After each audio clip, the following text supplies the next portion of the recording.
En plus. Bonsoir, j'espère que tout le monde va bien. Merci d'être à l'écoute du fabuleux lancement du roman Chérie de Cynthia Massé, qui est avec moi ce soir pour célébrer l'événement. Donc, allô Cynthia, ça va bien? Allô, ça va bien toi? Oui, merci. Dis-moi, comment on se sent pour un premier lancement de roman? Très excitée.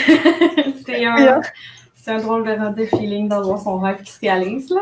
Je suis vraiment, vraiment contente pour toi. Puis, on aura l'occasion de jaser de ton roman tout de suite après la petite présentation que je vais faire de toi pour les personnes qui ne te connaissent pas encore. Donc, voilà, j'ai mon document Word qui est en train de s'ouvrir. Pas de stress, ça sera pas bien long. J'ai comme... Pour l'anecdote, on vient de fermer nos applications, comme je l'ai mentionné à Cynthia, pour éviter qu'on ait un ralentissement. Mais là, je suis en train de réouvrir mon application Word. Voilà. Donc, j'étais devant moi maintenant à l'écran. Donc, Cynthia, tu viens de Sorel-Tracy. Et en 2016, tu as eu le prix du récit, ni plus ni moins, le prix du récit de Radio-Canada avec le texte Le réfrigérateur. Un texte, en fait, qui passait par l'objet même du frigo pour parler du trouble alimentaire de la colloque de la narratrice. Petite parenthèse ici pour signaler qu'on aura un peu plus tard l'occasion de revenir sur la question de la place des objets dans ton écriture, puisqu'elle est aussi importante dans ton roman, Chérie.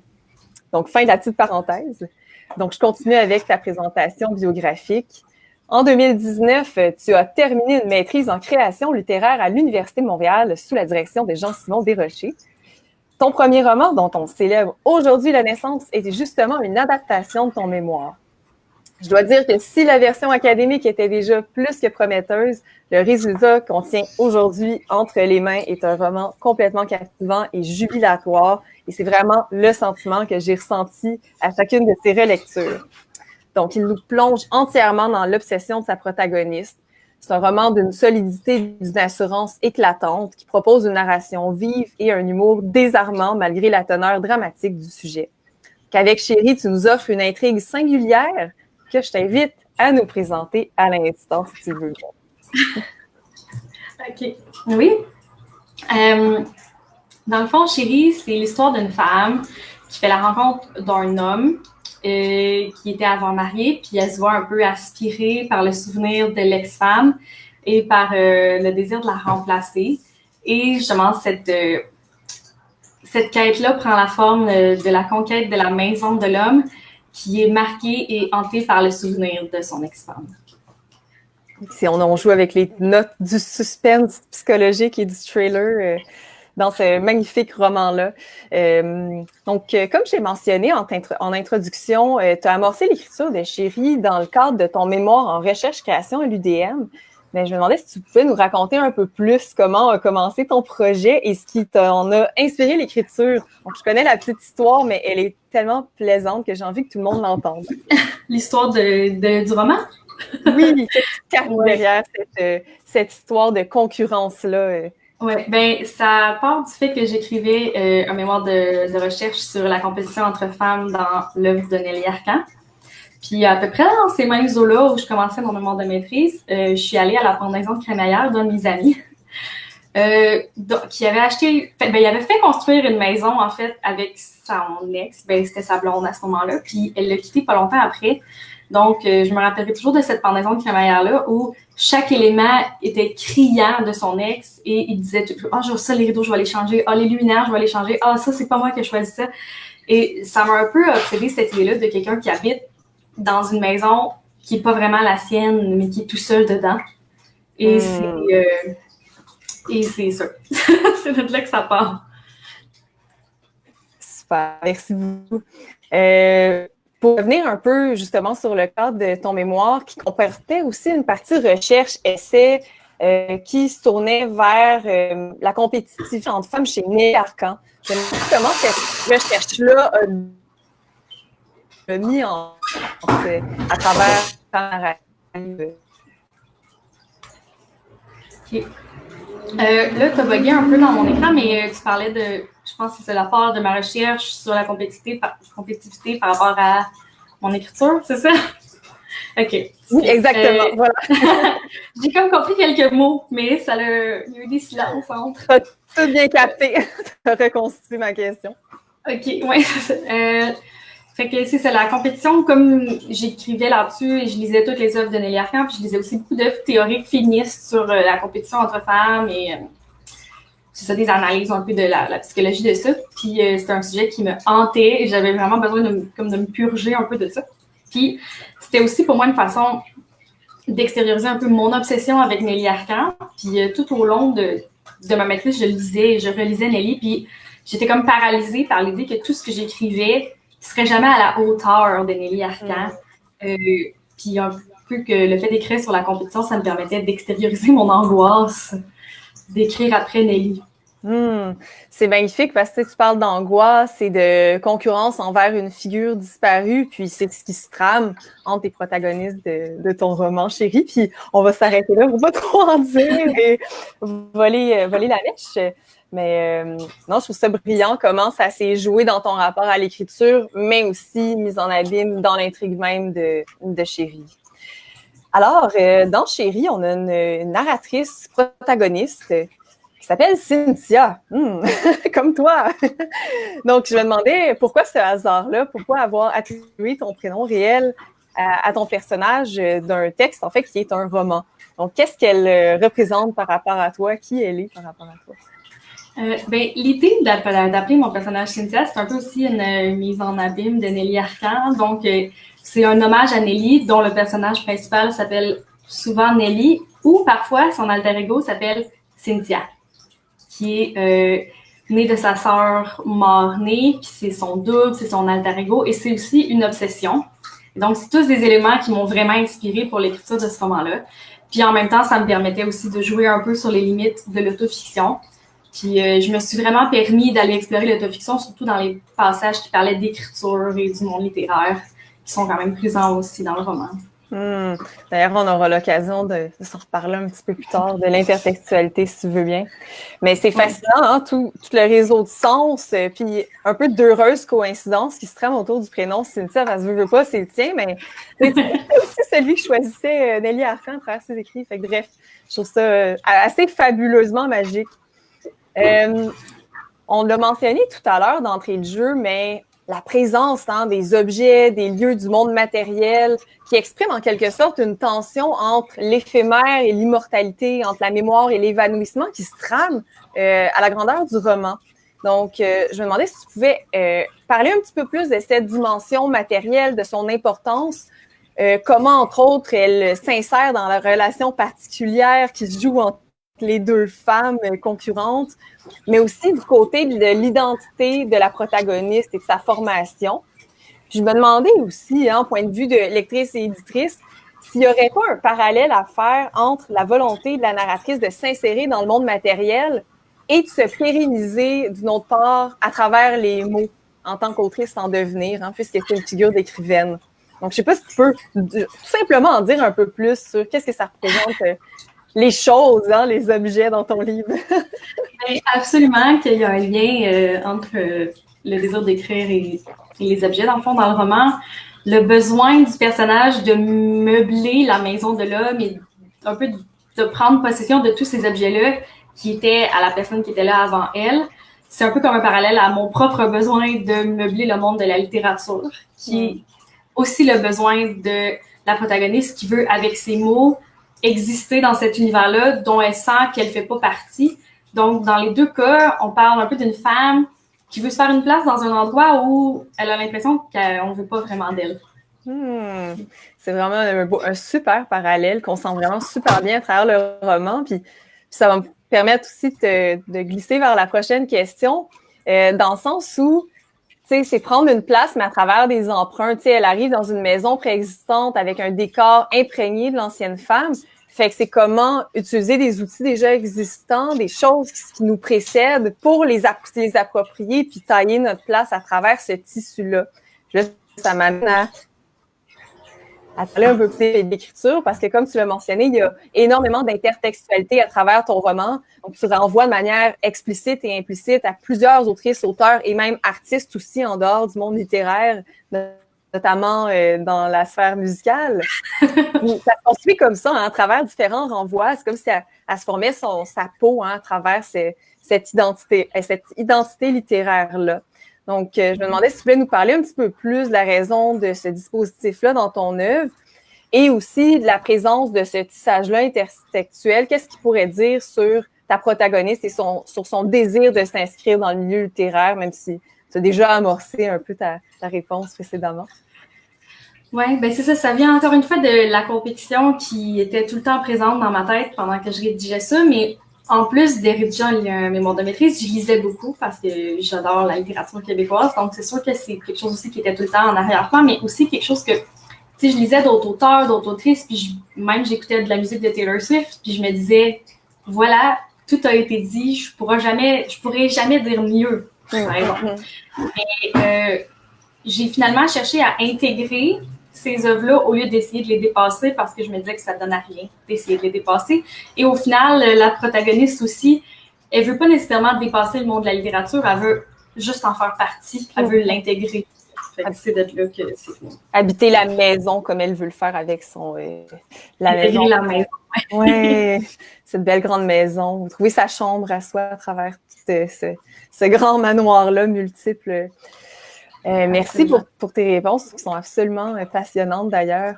Je vais finir avec une dernière question par rapport à la forme cette fois. Un roman que tu as constitué par fragments, des fragments qui sont très brefs en général, donc qui vont d'une demi-page parfois jusqu'à une page ou plus.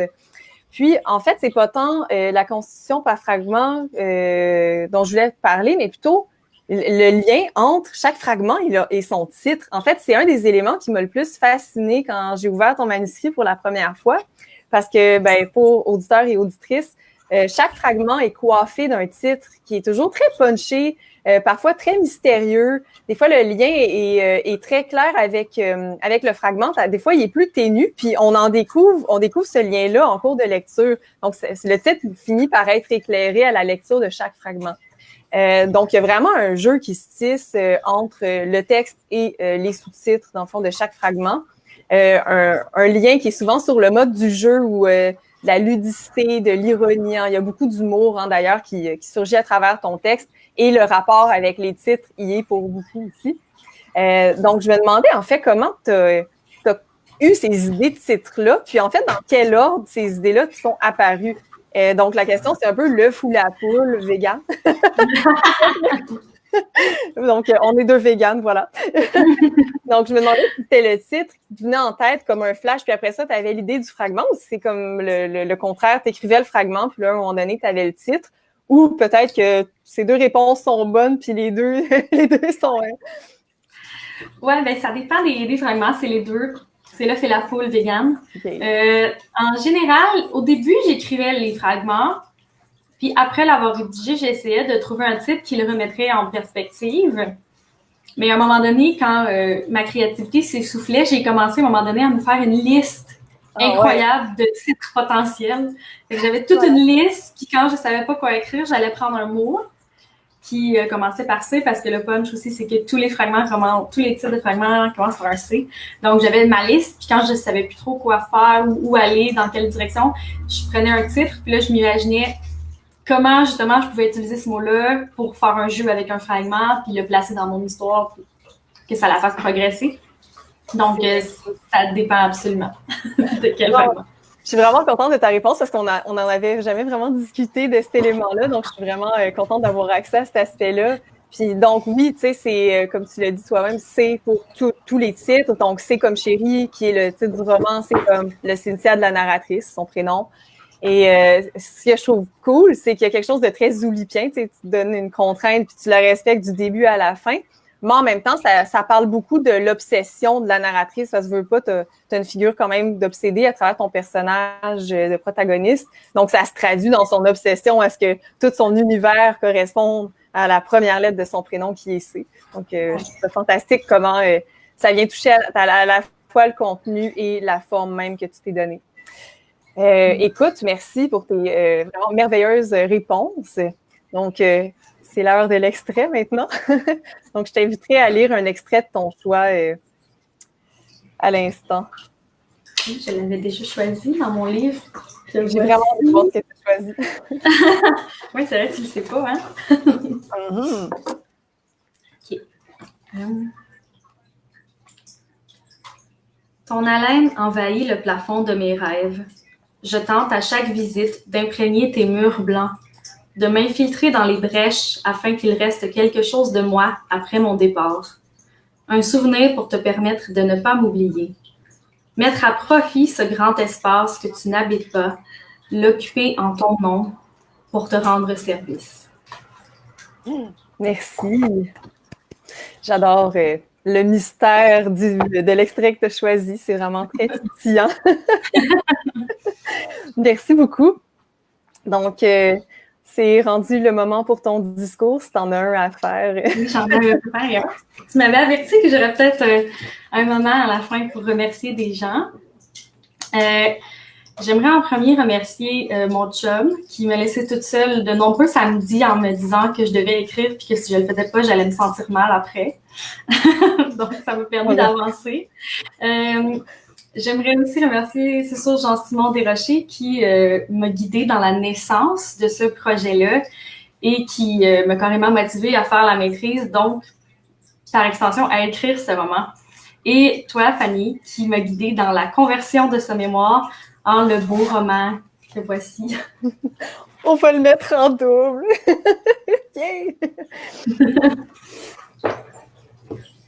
Ben, vraiment, c'était un plaisir. J'ai eu vraiment du fun à n'en plus finir à travailler avec toi sur ce roman-là.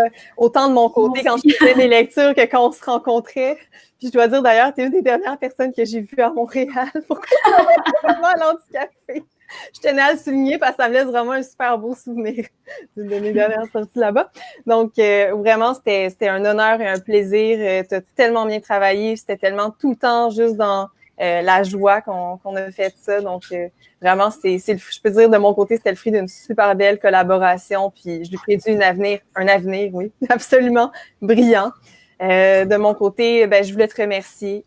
Je voulais remercier aussi toute l'équipe de TAC Première qui était derrière l'élaboration de ce livre, qui ne s'est pas fait seul.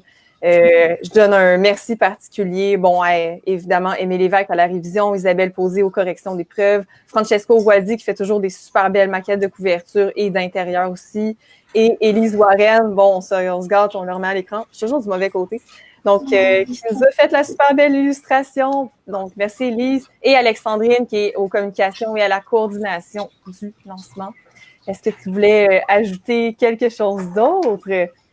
Sinon, on tend le micro aux personnes qui nous écoutent. Je vais aller voir si on a des commentaires et questions du public. Sinon, sachez que le lien, en fait, de l'entretien qu'on vient d'avoir va être immortel sur la page de ta Pour toujours! Pour toujours! Voilà la propriété de Facebook maintenant. Donc, c'était vraiment un plaisir de m'entretenir avec toi, Cynthia. Je trouve que ça conclut magnifiquement ce qu'on a fait ensemble pour créer ce merveilleux livre.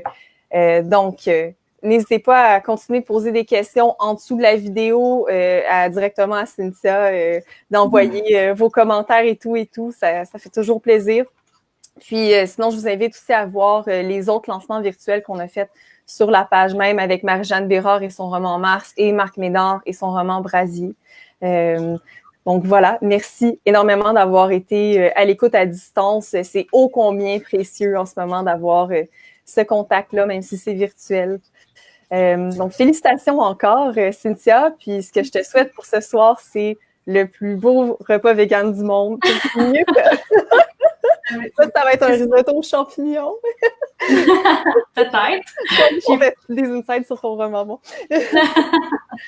Mais vraiment, je te souhaite de bien profiter de ton lancement puis de ton arrivée dans le milieu littéraire. Donc, voilà, bravo encore. Puis à tout bientôt. OK. Mais merci. Bye, bonne soirée. Bye.